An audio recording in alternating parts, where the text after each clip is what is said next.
Hey, welcome back to Milton Daily Homes. Chuck here. We have a list of 10 properties. And before we do that, I wanted to let you know next Thursday we're running a buyer class. And you can usually see the buyer class on the left-hand side of the site, or if you're on a mobile device, it might be up at the top under offers. So here's what you're going to learn. So you're going to learn how much you can afford, which can be different than how much the bank is going to give you too. Is it better to rent or buy? In some cases, renting is not a bad option. And I think that we talk about that early in the seminar, and people are surprised because it sounds like we're almost dissuading them from buying, but we're not. We just want to be honest and upfront about what it really means to rent versus to buy. Credit reports, free government money, all the incentives for first-time buyers and anybody else. How to buy a home with zero down. What are the 8 steps to buying a home? We look at real life slides from home inspections. We talk about how you can guarantee your agent's going to protect you. We talk about how to get the best access to listings that you can, the same access we have as realtors. So all of that is happening at the class. It's probably a little over 2 hours. We usually say mark about 2.5 hours in your calendar. And so next Thursday, go to miltonbuyerclass.com, or you can find it on the site. And there's no cost to attend. All we ask is you bring a food bank donation. And we're going to give you a book that looks exactly like this, although it's not quite as thick. When we did our graphic design on it, that was our only option. And there you go. That's the summary of the buyer class. And we probably had about 700-800 people that have come through that class over the last probably 6-7 years. Let's get started with today's episode. First up is Barclay Circle, $499.9, 1,500 square foot semi. It looks like the roof is pretty chewed up right here.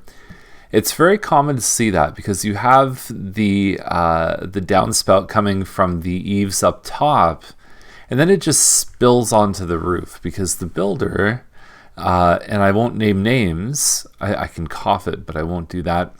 It's mad at me. Anyway, the downspout will spill onto the roof, and then it just destroys your shingles. The rest of the roof might be okay, but that part looks pretty rough, and it looks kind of like a rental, like someone was in here, rented. The carpets may be replaced. It's hard to tell. It looks like they're somewhat newer on the stairs. It's pretty basic, but 1,500 square foot semi right now is probably worth more than $499. Just we've seen townhouses. I sold a 1,235 square foot townhouse with a finished basement for like $510 about a month and a half ago. So I definitely see that these guys could, if it's in decent shape, they could be up in even the $530 range. Something like that is probably where it sits without doing a lot of specific research. So next one up is 881 Gasly Circle. No one that I've ever talked to can tell me the right answer for how this is pronounced. 639.9. It's a 4-bedroom, 1,800 square feet plus a finished basement, and it faces green space. So it faces the Union Gas line, which I think is great. It looks good inside. Upgraded countertops. I could actually see this one selling for a little bit more, especially with that basement. Now, here's the thing.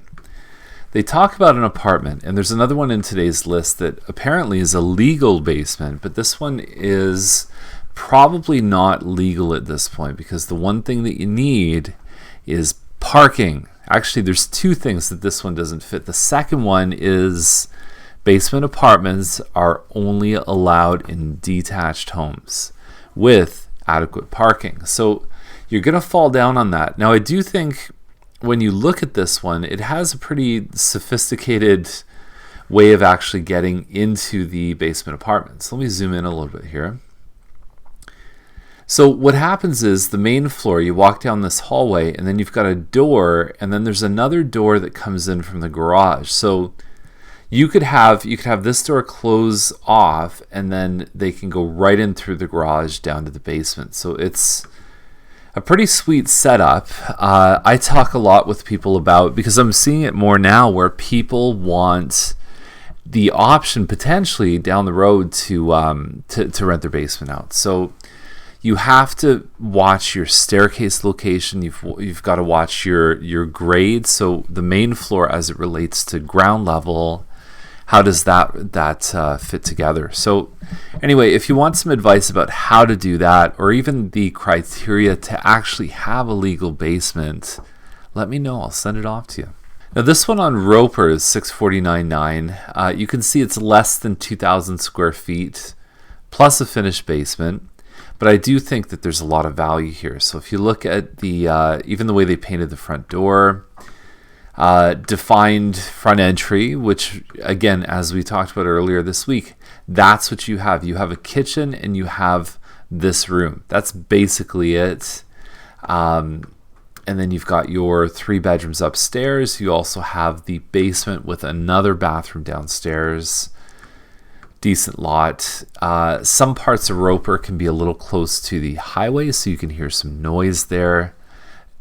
Therein lies some of the benefit, and then it's also a convenient location that you can get on the 401 in a couple minutes.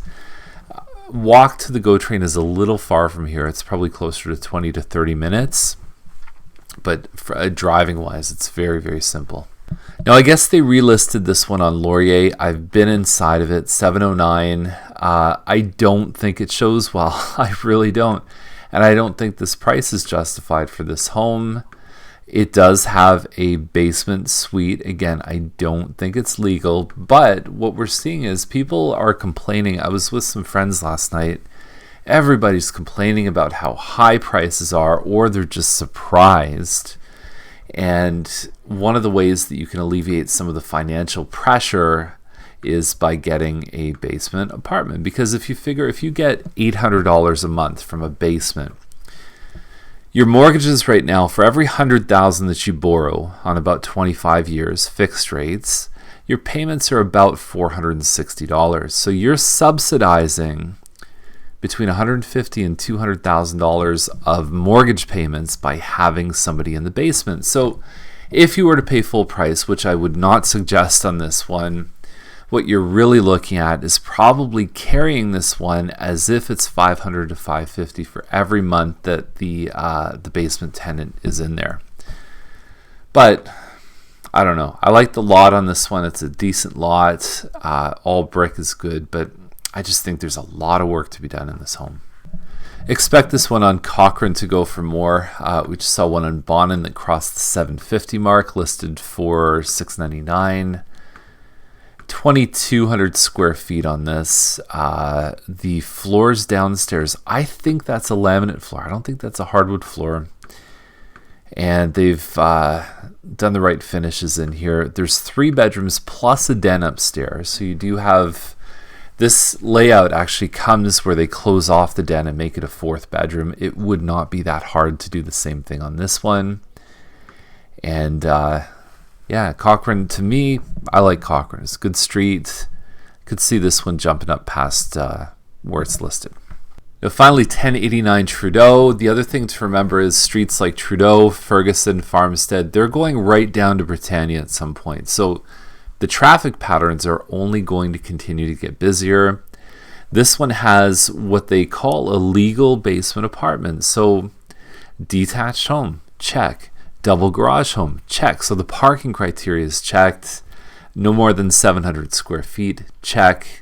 Now all these things can change because that's the rules dictated by the town of Milton. But then on a higher level is the province of Ontario has said, look guys, we need to fit 1 million people in a Halton region in the next 20 to 25 years. So what that means is that the Places to Grow Act has now mandated and said, okay, look guys, you need to change your rules around basement apartments. Mississauga, Hamilton, Toronto, they basically say that you have to be more allowing of the process and of having a second suite in people's homes.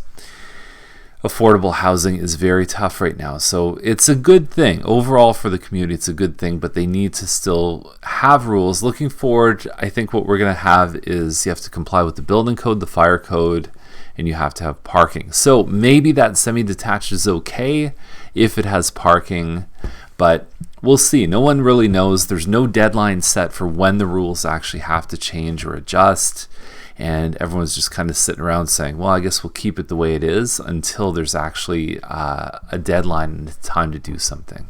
So there we go. That's the list for today. If you have any questions, reach out to us. If you want to see any homes, or if you feel like the time is right where you want to buy or sell, even in the next 6 months, the research phase is so critical. And in this market, for me to be able to say, this one's overpriced, this one's underpriced, the reason why I can do that is because there's education there and there's experience. And so what we try and do with our buyers is to give them that experience so they can see firsthand.